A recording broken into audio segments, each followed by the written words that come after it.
सानो म काठमाडौँ आइपुगेँ ल। अबै के जिस्केको यो मान्छे? साँच्चै भनेको हो के सानो, तिमीलाई सरप्राइज हो के। अब 10 बजे डाइरेक्ट फ्लाइटबाट पोखरा आइपुग्छु।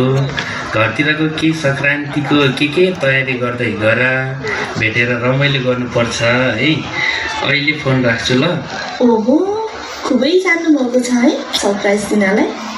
एकचोटि त भन्नुपर्छ नि सानो म आउँदैछु भनेर। ल ल आरामले आउनुहोस्, म हजुरलाई कुरिरहन्छु। हस्। ए कान्छी, के हो? कसको फोन हो? मक्ख पर्दै बोलिस् त, एक्कासी हाँसले देखिन्छ त। नहाँस मोरीहरू, कसको फोन हुनु नि? मेरै कान्छाको नि। अब 1 घन्टामा डाइरेक्ट फ्लाइटबाट आउँदै हुनुहुन्छ। नभनी आउनुभएको सरप्राइज चाहिँ। त्यत्तिका वर्ष त फोटोसँग बोलेर चित्त बुझा है। अब त झन् मान्छे आउँदै हुनुहुन्छ, मनभरिको कुरा पोख्न पाउँछु। ए त्यसो भए त अब कान्छा आउने भनेपछि सङ्क्रान्ति झनै रमाइलो हुने भयो। कान्छा नआउँजेल एकछिन कान्छालाई सम्झेर नाच त, खुब राम्रो नाच्छस्। हामी काम गर्नेलाई पनि यसो आँखा सेकाउन रमाइलो हुन्छ। नाच होइन के चमेली, बरु एकैछिन सबैजना मिलेर नाचौँ, रमाइलो पनि हुन्छ। हुँदैन र साथीहरू? ए भइहाल्छ नि। ए बेली चमेली साइनी माइनी आऊ आऊ छिटो आऊ, हामी नि आज दिनभरि नाच्नुपर्छ, रमाइलो गर्नुपर्छ।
हो आज त मजाले नाच्यो भोको पुर्याएर नाच्नु त नाच्यो तर काम अझै बाँकी छ जाम काम ल्याउन के अरे ल जाम जाम जाम जाम जाम काम गराउने है हुन्छ हुन्छ हेलो घरका हो माटो त्यो बरालो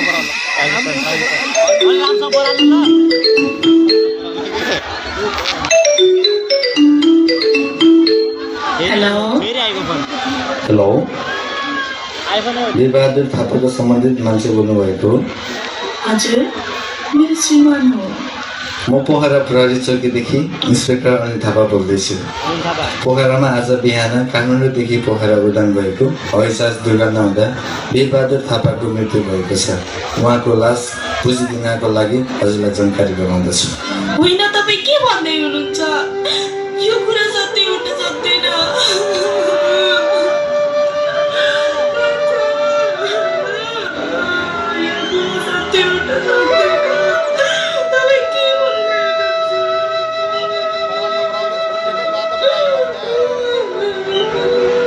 होइन के भयो कान्छी किन रोँदैछस् भन्न भन के भयो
कान्छी माघ 1 गते आइतबारका दिन बिहान काठमाडौँबाट पोखराका लागि 10:32 उडेको एटी एयरलाइन्सको 9N ATR 72-500 बाइएन पोखरा अन्तर्राष्ट्रिय विमानस्थलमा अवतरण गर्ने क्रममा करिब 11 बजेतिर पोखराको सेती खोजमा दुर्घटनाग्रस्त भएको छ।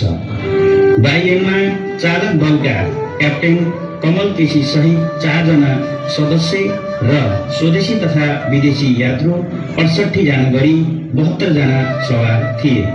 उक्त बाइएनमा दुर्घटनामा परि दिवंगत हुनेहरूप्रति हार्दिक श्रद्धाञ्जली अर्पण गर्दछौँ। साथै शोक सन्तप्त परिवारजनहरूमा गहिरो समवेदना व्यक्त गर्दै मृत आत्माको शान्तिका लागि 1 मिनेट आफ्नो ठाउँबाट उठेर मौन धारणमा सहभागी हुन अनुरोध गर्दछौँ।